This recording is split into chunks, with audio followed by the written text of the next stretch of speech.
Mesdames et messieurs, je viens de nouveau vers vous pour vous donner quelques informations d'actualité récentes.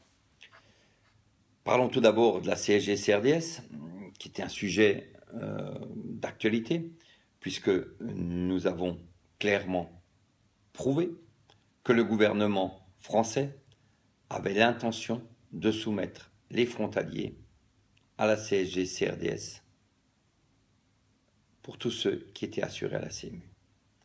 Nous l'avons non seulement écrit et proclamé, mais nous avons surtout présenté et étayé nos propos par des écrits officiels qui provenaient d'administration fiscale, de l'URSSAF et un autre élément que vous avez tous reçu à la maison, c'est la déclaration des revenus à l'étranger, où à l'arrière apparaît la nouvelle rubrique depuis 2015 concernant les salaires perçus de l'étranger. C'est une toute nouvelle rubrique.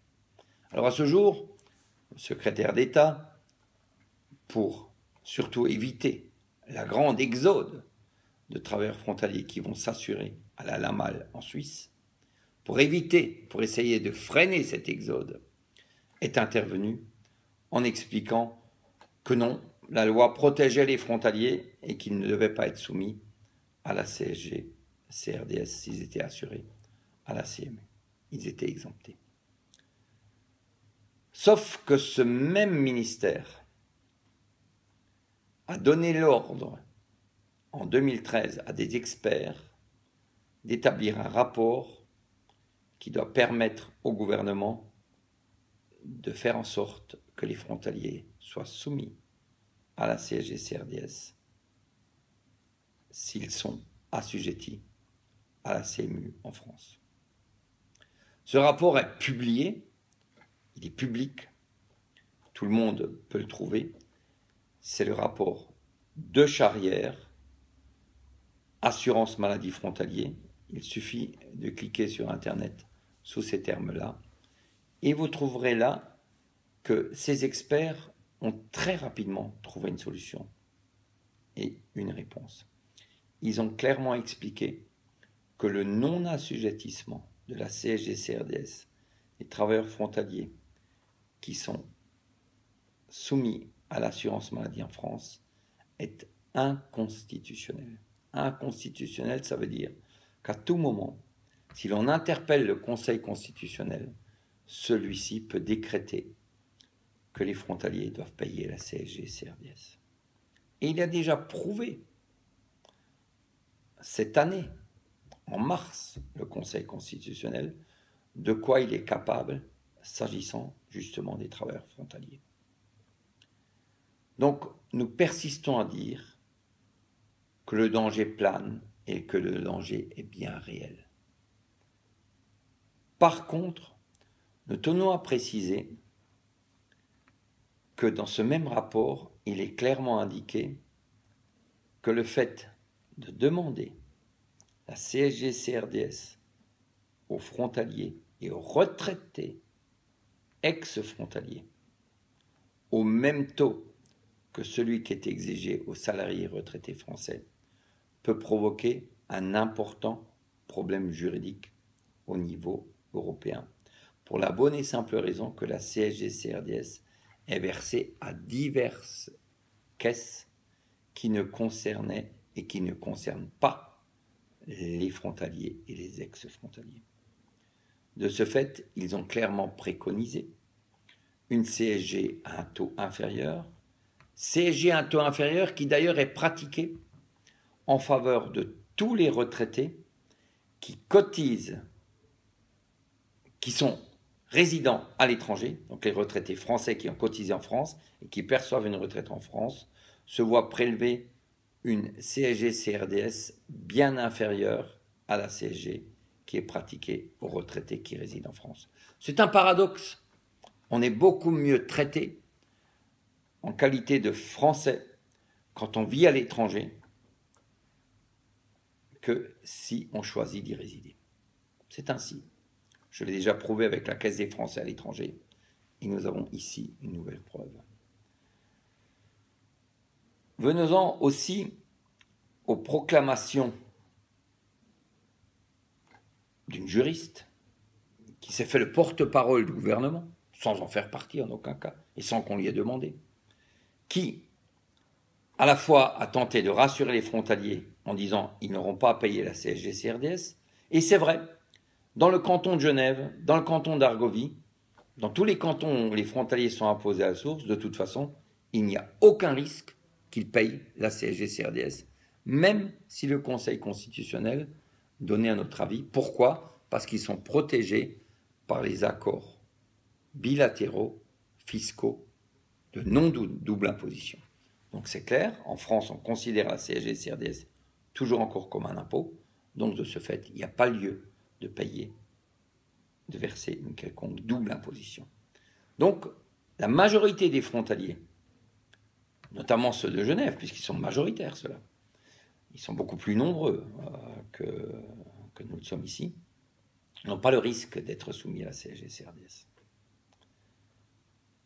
Parlons maintenant des propos de cette juriste qui disait haut et fort, pour faire peur aux frontaliers qui étaient tentés d'aller à la malle, elle a proclamé que le gouvernement français n'accepterait très certainement pas que les frontaliers qui se sont inscrits à la CMU, ou préinscrits à la CMU, puissent quitter la CMU. Ils seraient donc ainsi contraints, s'ils sont inscrits à la malle, de payer à la fois la CMU en France et de payer l'assurance la malle en Suisse. Alors là, nous sommes complètement dans une autre planète, pour la bonne et simple raison que tout juriste, quelque peu informé, sait très bien que ceci est totalement impossible parce que totalement interdit par le droit communautaire. Je tiens à préciser une chose très importante et à le repréciser.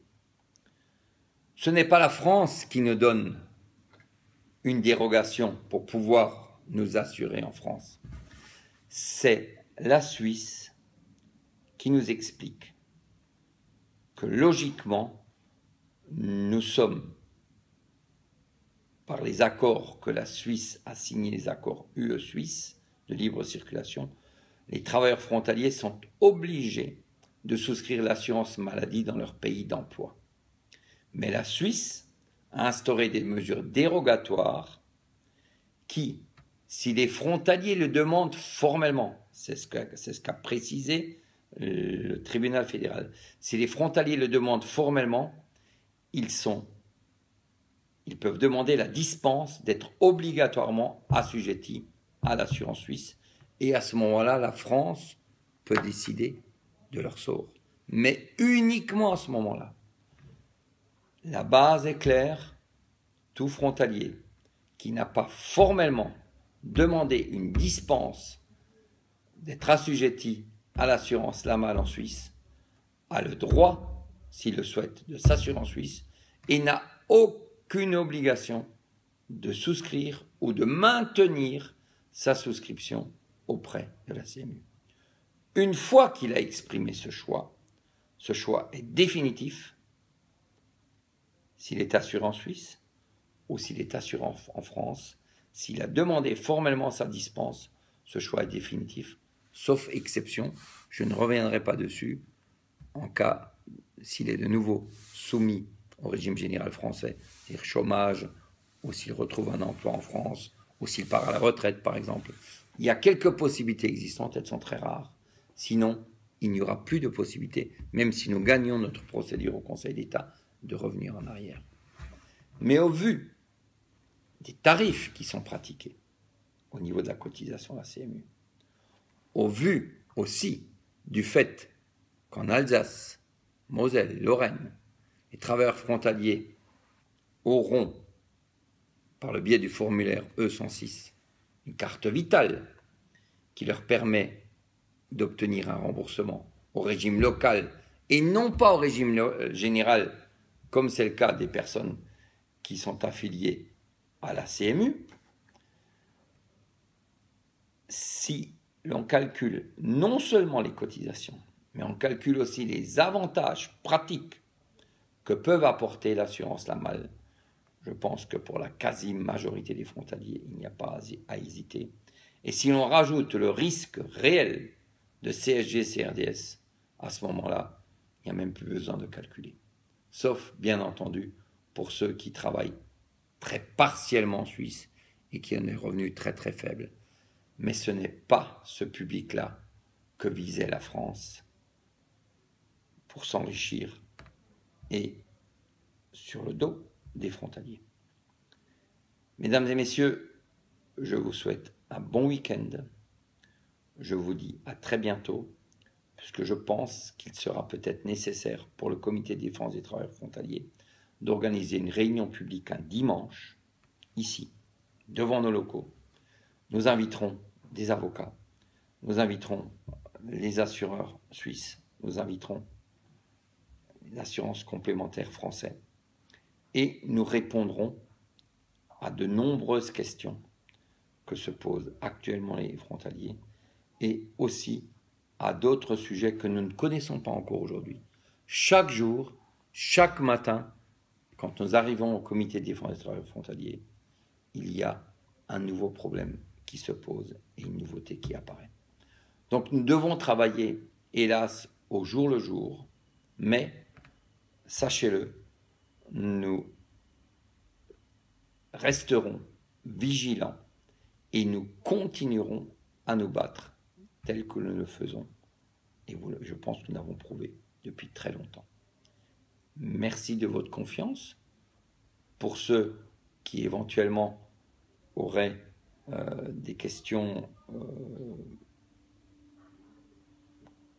auxquelles des frontaliers qui ont vu ce film ne pourraient pas répondre, je les invite simplement à demander aux frontaliers surtout d'aller sur le site du CDTF, de bien lire ce que nous écrivons, de bien regarder et d'écouter ce que nous publions, puisque j'ai constaté qu'il y a plus de frontaliers qui ont ouvert la rubrique de billets gratuits au parc des expositions que la rubrique d'assurance maladie.